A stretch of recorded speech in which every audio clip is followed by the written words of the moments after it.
Shalom rekan-rekan seiman seperjuangan sedunia. Kalian berada baik di kutub utara, kutub selatan, Amerika, Eropa, Asia, Australia, Amerika. Shalom Washington, Yerusalem. Teman-teman, kita tahu situasi dunia sekarang, di mana pertarungan antara kebaikan lawan kejahatan makin kristal, di mana masing-masing pihak, baik pihak iblis maupun dari pihak kerajaan Allah, mengumpulkan orang-orang dan umatnya. Kita tahu salah satu teknik dari cara mengumpulkan orang itu menguji kesetiaan di dunia hitam, itu dites oleh sama kelompok dunia hitam termasuk di Indonesia, di mana ditekan sampai habis, sampai titik nadir, dan diuji kesetiaan dan kepercayaannya kepada agama mereka yang jelas sesat. Karena kita tahu itu pasti gagal. Kenapa? Tidak ada manusia di dunia ini yang mau dipimpin perampok. Tidak ada manusia di dunia ini mau dipimpin oleh pemerkosa. Tidak ada manusia di dunia ini mau dipimpin oleh kejahatan. Tidak ada, omong kosong itu semua. Sejarah dan fakta sudah menunjukkan di dunia. Negara mana yang dipimpin oleh penindas? Jerman, Hitler, tumbang. Mussolini, yang koruptor itu tumbang. Tidak ada. Atau yang terbaru Peru yang kemarin, Alberto Fujimori yang koruptor itu tumbang. Tidak ada manusia di dunia ini mau dipimpin oleh kejahatan. Makanya kan terjawab kenapa Tuhan Yesus dalam tanda kutip membiarkan iblis membawa Tuhan Yesus ke atas bait Allah. Karena Tuhan Yesus tahu, dia ingat Tuhan Yesus Tuhan tahu, nggak ada manusia ciptaanku ini ingin dipimpin oleh kejahatan, tidak ada. Siapa yang bangga dan bahagia dipimpin oleh bandar narkoba? Ada manusia pengen dipimpin bandar narkoba? Tuh lihat itu kasus-kasus di seluruh dunia lah. Sesama perampok saling bunuh. Ketika ditanya kenapa kau bunuh kepala geng kau, tidak adil bagi hasil rampokannya. Sesama perampok aja bisa marah kalau tidak adil. Bayangkan sesama perampok atau kasus-kasus koruptor di Indonesia. Kayak Yasir Limpo itu mulai saling serangkan. Oh kau kan kemarin waktu aku jadi menteri. Oh tidak pak ini. Atau yang ibu berjilbab itu yang tergeret kasus korupsi itu. Jokowi juga kena ini. Ya kan? Ketika sudah bicara keadilan, sesama perampok aja saling bunuh. Ya kan? Jelas ya tengok aja laporan-laporan ke kasus ke pembunuhan di seluruh dunia ya, bukan Indonesia. Asal ditanya, kenapa kau bunuh kepala geng kau, ketua kau? Gak adil, sama merampok kok dia dapat 10, kami dapat 2. Wah, dibunuhnya kan? Perampok, apalagi sudahlah kan. Makanya kita biarkan. Gak ada manusia yang tahan dipimpin oleh penindasan, tidak ada. Tidak ada manusia yang bangga dan bahagia dipimpin oleh kejahatan, tidak ada. Data dan fakta. Karena itu teman-teman seiman seperti dunia, kenapa kemarin itu dibiarkan seakan-akan para pendoa di benua Amerika ditangkap, kan? Kita tahu pendoa yang pendeta-pendeta itu digebukin di gereja gara-gara menolak membaptis, menikahkan pasangan homo. Kenapa? Pertanyaan kenapa polisinya mau ngebukin? Karena secara legal ada undang-undangnya. Amerika kemarin sebelum Trump ada undang-undangnya. Seluruh pendeta wajib menikahkan siapapun apapun orientasi seksnya. Dan puji Tuhan undang-undang itu udah dicabut sekarang. Kalau kemarin kan digebukin pendetanya, nggak mau saya menikahin homo, kelapuk di ini. Makanya itu kemarin kalau kita lihat kenapa Jokowi didorong mendobrak konstitusi, kemudian Bahlil didorong mengubah kerajaan, yaitu ingin meniru Amerika, mengubah konstitusi biar ada legal standingnya, kalau istilah ada dasar hukumnya untuk membunuh orang-orang seperti kita. Ternyata gagal. Ya kan? Makanya mereka ngubah konstitusi itu agar seperti Amerika, gereja harus menikahkan pasangan homo, kalau nggak digebukin kayak di Amerika kemarin kan. Atau yang pendeta pendoa itu kan, bayangkan mendoakan orang ditangkap zaman Amerika, zaman Joe Biden itu digebukin, mendoakan. Puji Tuhan ya kan. Makanya dibiarkan Tuhan Yesus. Akhirnya kan nggak tahan juga orang Amerika kan. Apa-apaan ini?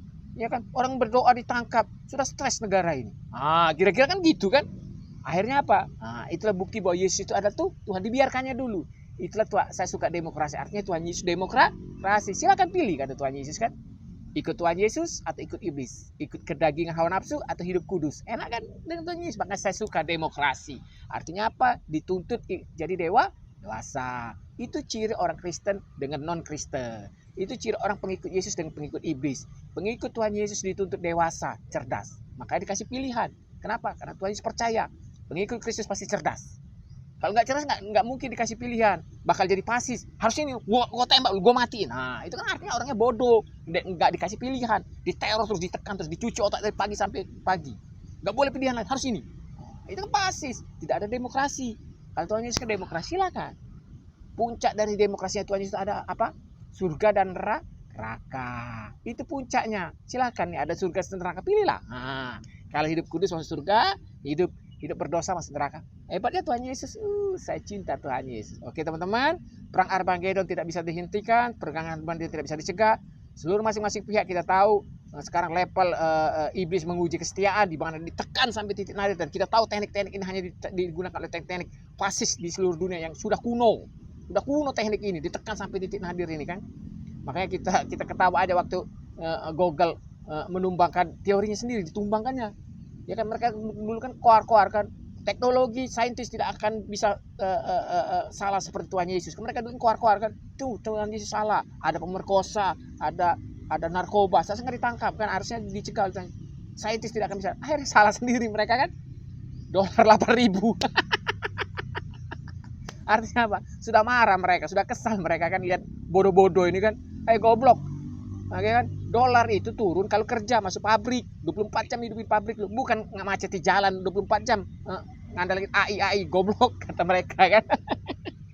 Mereka sendiri kan ya kan, kami ini anti Tuhan dari dulu, kami ini pencipta AI, tapi kami tidak percaya AI bisa menurunkan harga dolar. Tololnya orang Indonesia ini. Ya kan, rombongan itu yang menciptakan AI itu kan, rombongan Google itu, Bill Gates itu kan, mereka aja nggak percaya AI itu bisa menurunkan harga dolar. Mereka di sini tiap hari macetin jalan. Gobloknya kok 3 periode. Tuhan, saya membayangkan kelompok-kelompok yang nggak percaya Tuhan Yesus ngomong, oh Tuhan Yesus, ala ngetololnya manusia-manusia Indonesia ini. Ya kan, itu terlihat dari mereka mengeluarkan dolar 8.000 itu kan, udah puncak marah mereka kan. Oh Tuhan Yesus, ala akan tol goblok-gobloknya orang Indonesia ini ngandalkan AI menurunkan harga dolar. Oh tolol.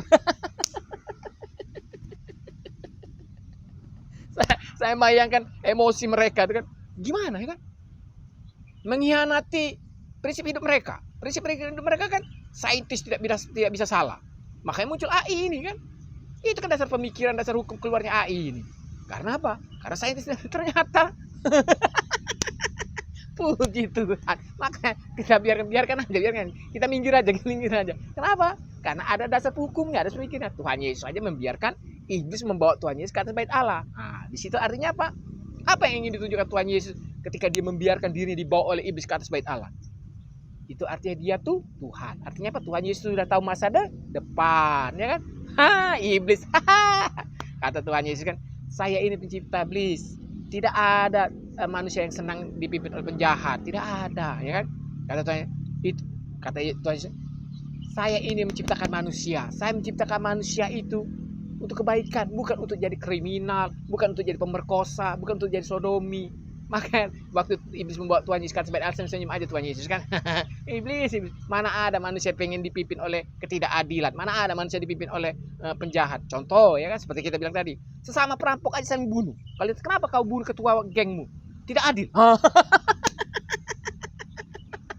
Perampok aja bunuh saling sama. Belum lagi level-level tata negara kan, pasti segala macam.